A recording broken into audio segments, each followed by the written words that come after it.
예, 오늘 찬양 큰 은혜 받았습니다. 정말 고맙습니다. 우리 박수 한번 쳐드리겠습니다. 고맙습니다.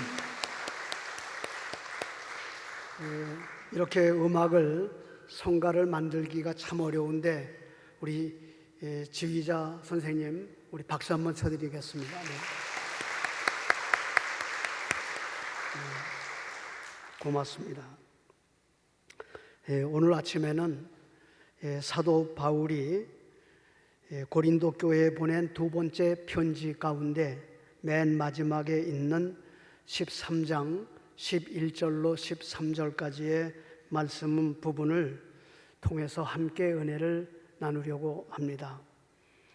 바울은 자신이 개척한 교회가 좋지 않은 일로 어려움을 당한다 하는 소식을 듣고 고민하였습니다. 바울이 듣고 고민하는 문제가 몇 가지였습니다. 고린도 교회 안에 분파가 생겨서 교인들이 갈라지고 있다는 것입니다. 또 고린도 교회 안에 말하기도 어렵습니다마는 교인 간에 간음하는 일들이 일상화되고 있다는 것입니다. 그리고 교인 간에 서로 법적 다툼을 하고 특별히 이단이 들어와서 다른 복음을 전한다 하는 소식을 들었습니다. 그리고 그 교회 안에 사랑이 없다 하는 이런 말을 바울이 듣게 되었습니다. 이런 문제 저런 문제로 하루도 편안할 날이 없이 거룩함을 잊어버린 교회, 위험한 나락으로 빠져들어가는 교회가 됐다는 이 고린도 교회의 소식을 듣고 개척자인 바울은 큰 어려움과 그런 고통을 안게 되었습니다. 바울은 그냥 있을 수 없었습니다. 그래서 교회를 이렇게 시험 들게 하고 무너뜨리고 있는 이 신도들을 향해서 가르쳐야 되겠다, 일깨워줘야 되겠다 이렇게 생각하고는 무서운 말로 책망을 한참 하였습니다. 그러다가 바울은 또 한편으로는 야단만 쳐서는 되지 않지 않겠는가, 사랑의 목자로서 어진 마음을 가지고 교인들을 타이르고 그리고 설득하고 격려하는 이러한 내용의 편지를 보내야 되겠다 해가지고 격려하는 편지를 보냈습니다. 이것이 오늘 본문입니다. 바울이 고린도 교회 교인들을 격려한 내용은 마지막으로 말합니다. 형제들 여러분 기뻐하십시오 하는 말이었습니다. 지금 교회가 분란이 일어나고 큰 어려움과 시험이 있는데 기뻐하라 하는 이 말이 먹혀 들어가는 말이겠습니까? 그 교회 사정에 기뻐하라 하는 말이 그것이 정말로 들을 수 있는 말이겠습니까? 아마 이 말을 듣고 교인들은 우리 보고 기뻐하래? 우리가 어떻게 기뻐해? 교회가 이 모양인데 아마 이렇게 생각했을 수 있습니다. 그러나 바울은 확신이 있어서 말하는 것이었습니다. 기뻐하라 하는 이 말씀 뒤에 기뻐하면 우리 교회가 온전하게 되고 기뻐하면 우리 교회가 위로를 받게 되고 기뻐하면 마음을 같이 하게 되고 평안한 교회가 되리라 하는 확신이었습니다. 또 바울은 기뻐하라 하는 말 다음에 이런 말을 합니다. 사랑과 평강의 하나님이 너희와 함께 계시리라. 너희들이 이 어려움 중에 정말 기뻐하면 사랑의 하나님, 평강의 하나님이 우리 고린도 교회 공동체에 큰 기쁨을 주실 것이다 하는 그런 내용의 말씀을 주셨습니다. 현재 교회 안에서 이렇게 벌어지고 있는 이 어려운 문제들 때문에 교인들은 고난을 당하고 있지만은 이러한 고난을 해결하실 분은 하나님뿐이시다. 그 하나님께서 이 교회와 함께 계신즉 낙심하지 말고 기도하고 낙심하지 말고 오히려 기뻐하라. 그러면 우리 교회는 온전하게 되고 위로받게 되고 평안한 교회가 될 것이다. 이것이 사도 바울이 고린도 교회 교인들에게, 특별히 시험 속에 있는 교인들에게 한 메시지였습니다. 바로 이 말씀을 하기 전 두 번째 장에 사도 바울은 큰 어려움이 있는 것을 말했습니다. 나는 옥에도 갇혔습니다. 나는 더 많이 어려움을 당하고 매도 수없이 맞은 사람입니다. 나는 여러 번 죽을 뻔한 사람입니다. 39대의 매를 5번이나 맞은 사람입니다. 한 번은 돌로 맞았죠. 3번은 파선하는 바다에 빠졌죠. 일주야를 깊은 바다에서 지낸 사람이 바로 저입니다. 바울이 이렇게 말하는 것은 자신의 어려움과 수고를 박수 쳐달라는 말이 아니었습니다. 이러한 쓰라린 경험과 이러한 조건과 상황 속에서도 하나님이 함께 하시는 것을 체험하고 나는 기뻐할 수 있었습니다 하는 그런 뜻으로 한 말이었습니다. 여러분 가운데는 사실 고난 없는 분이 없을 것입니다. 교회에 모인 모든 분, 가정에 개인에게 고난이 없는 가정이 없고 그 고난이 없는 인생이 없습니다. 모두 다 인생고가 있고 고난이 있고 고통이 있습니다. 그렇지만 그 고난은 믿음의 사람들에게 있어서의 그 고난은 고난으로 끝나는 것이 아닙니다.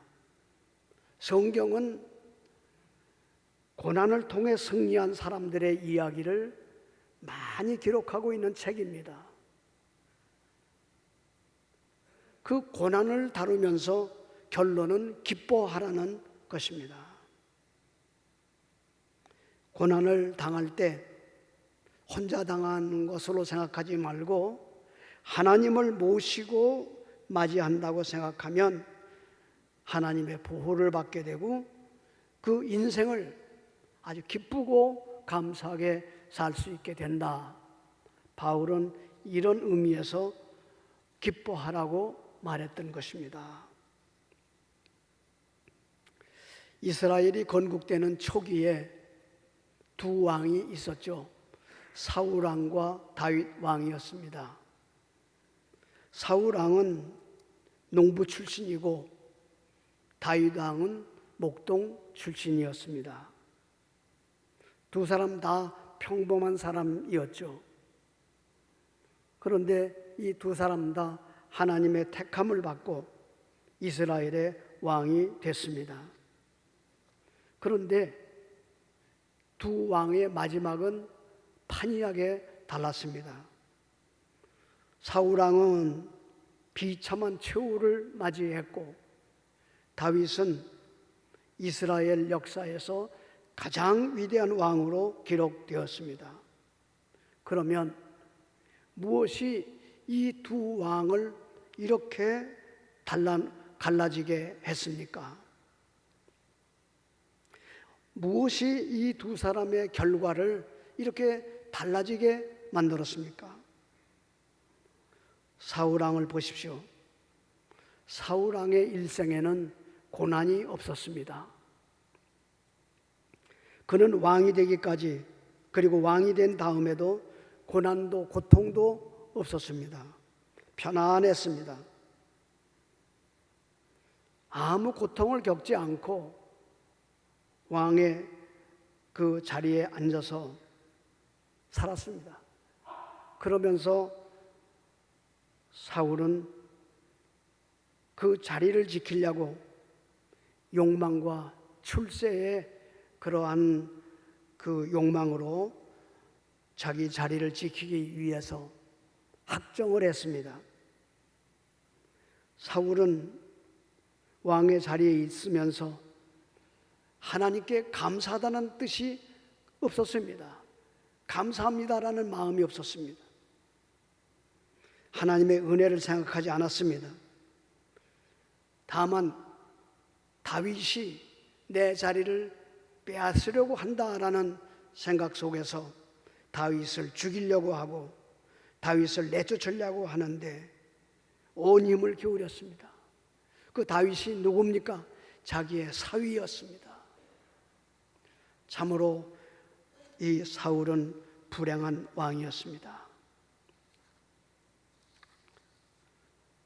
자기의 사위인 다윗을 죽이려고 했을 때 한 번만이 아니라 3번 죽이려고 했습니다. 세상에 이런 왕이 어디 있습니까? 다윗 왕을 보십시다. 다윗 왕은 왕이 되기까지 고난을 많이 겪은 사람입니다. 양을 기르느냐고 들판에서 그 어려운 비바람을 맞으면서 양을 지켰습니다. 꼴을 주었습니다. 짐승의 습격을 막았습니다. 그러면서 저가 일을 했습니다. 그리고 그는 형제들의 미움을 받았습니다. 다윗 왕은 왕이 되기까지 굉장한 고난과 고통을 지났습니다. 그러면서 깨달은 것이 있습니다. 아하, 고난은 결코 무익한 것이 아니다 하는 것입니다. 그래서 그는 고백하기를 고난당하는 것이 내게 유익이라. 이 고난으로 말미암아 내가 주님의 율례를 배우게 되었나이다 하고 고난이 감사의 길이라고 저는 고백했습니다. 고난 때문에 온전해졌고 고난 때문에 다른 사람의 마음을 이해하게 되었고 고난 때문에 임마누엘의 하나님을 체험하게 되었다는 것이 다윗의 고백이었습니다. 그래서 다윗은 골로새서 1장 24절에서 고백하기를 너희를 위하여 받는 괴로움을 기뻐하여라 라고 그렇게 이제 권했습니다. 또 데살로니가 전서 5장 16절에서는 여러분은 항상 기뻐해야 됩니다. 항상 기뻐하십시오 라고 말했습니다. 고난받는 것이 고통스러운 일이지만 바울은 기뻐합니다. 전도의 어려움 속에서도 기뻐합니다. 모든 나날 동안을 기뻐했습니다. 그렇게 하면서 모든 것이 합하여 선을 이루는 체험을 저가 하였습니다. 그래서 위대한 사도의 생활을 감당할 수 있었던 것입니다. 고난을 당해서 훌륭하게 된 한 분을 소개합니다. 음악의 아버지라고 불리는 요한 세바스찬 바하입니다. 이분은 아주 불행한 예술가였습니다. 10살 때 부모를 잃었죠. 고아가 되었습니다. 소년기에는 배고픈 나날을 지낸 불행한 아이였습니다. 결혼을 2번 했는데 자그마치 20명의 자녀를 두었습니다. 그런데 20명 가운데 10명은 10살 이전에 다 죽었습니다. 10살 남았습니다. 그런데 그 중에 정신박약아들이 있었습니다. 바하 자신은 어땠습니까? 나이가 들어가면서 뇌졸중을 앓게 되었습니다. 기억력이 잘 나지 않습니다. 거동이 불편했습니다. 시력을 거의 잃었습니다. 악보를 볼 수가 없습니다. 그럼에도 불구하고 바하는 구주 예수님을 굳게 믿었습니다. 주 예수 그리스도를 굳게 붙잡았습니다. 주님, 저를 도와주세요. 주님, 저를 사랑해 주세요. 저를 인도해 주세요. 내 눈이 멀었습니다. 내가 지금 우울증에 걸렸습니다. 내가 지금 몸이 불편하고 뇌졸중에 걸렸습니다. 하나님을 의지합니다. 하나님을 의지했습니다. 주님을 굳게 잡았습니다. 그러면서 저는 불굴의 작품을 남기게 된 것입니다. 그런데 여러분 잘 들어보십시오. 바하는 자신의 작품을 쓸 때 맨 처음에는 언제든지 그리스도의 이름으로라는 것을 집어넣었다고 하는 것입니다. 왜? 자기는 그리스도의 이름을 의지하여 오늘의 내가 되었다는 것을 고백하는 것입니다. 인생은 그리스도의 이름으로 살아야 된다는 것을 자기 음악에다 넣었습니다. 그리고 그는 자기 작품 끝쪽에는 어떻게 했는가? 이런 말을 넣습니다. 오직 하나님께만 영광. 이런 말을 했습니다. 처음에는 예수 그리스도의 이름으로, 마지막에는 오직 하나님께 영광.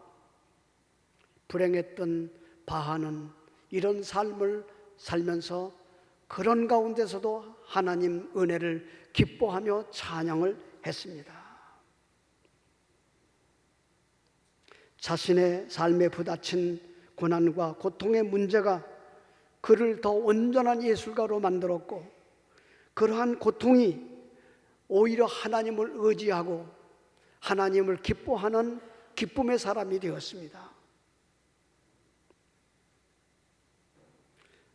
사도 바울이 고난과 고통 가운데 있는 고린도 교인들을 향해서 형제 여러분 기뻐하십시오 라고 한 말을 여러분은 이해하실 것입니다.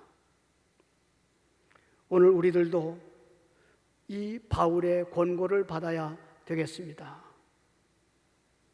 오늘 우리들이 살고 있는 세상은 고통의 세상이요, 어려움의 세상이요, 어두움이 있는 세상입니다. 인간들이 다 이렇게 어둡게 만들었습니다.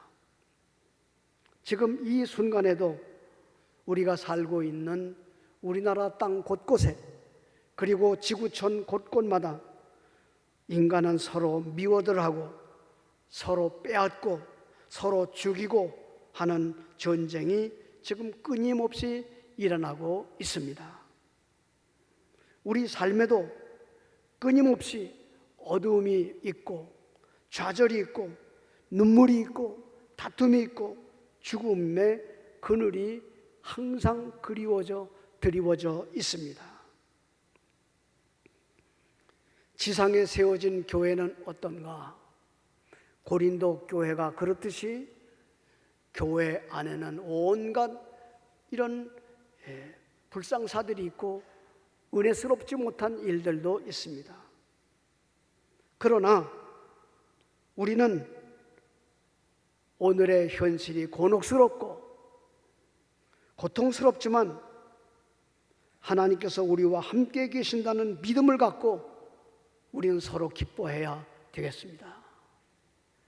이제는 슬퍼만 하는 사람들이 아니라 기뻐하는 사람들이 되어야 합니다. 그 사람이 믿음의 사람이요, 그 사람이 하나님의 사람인 것입니다. 기쁨이 가득한 사람이 되십시다. 우리들 가정에, 그리고 우리가 섬기는 교회에 기쁨으로 가득 차게 합시다. 우리 교회 주변에 사는 사람들에게도 우리가 가지고 있는 기쁨을 전달해 줍시다. 우리 모두 다 기쁨이 부족하지 않도록 기쁨을 충만하게 채워갑시다. 하나님은 우리를 보살피시고 성부, 성자, 성령 삼위 하나님은 우리를 지키십니다. 낙심하지 맙시다.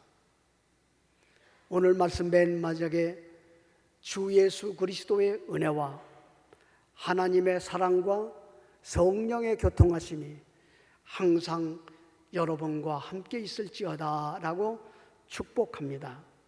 이것이 오늘날 개신교 교회나 구교에서 축도하는 축도의 내용입니다. 주 예수 그리스도의 은혜, 그리고 주 예수 그리스도의 은총, 주 그리스도의 사랑, 이것이 있는 한 기뻐하라는 것입니다. 하나님이 도우시고 하나님이 지키신다는 것입니다.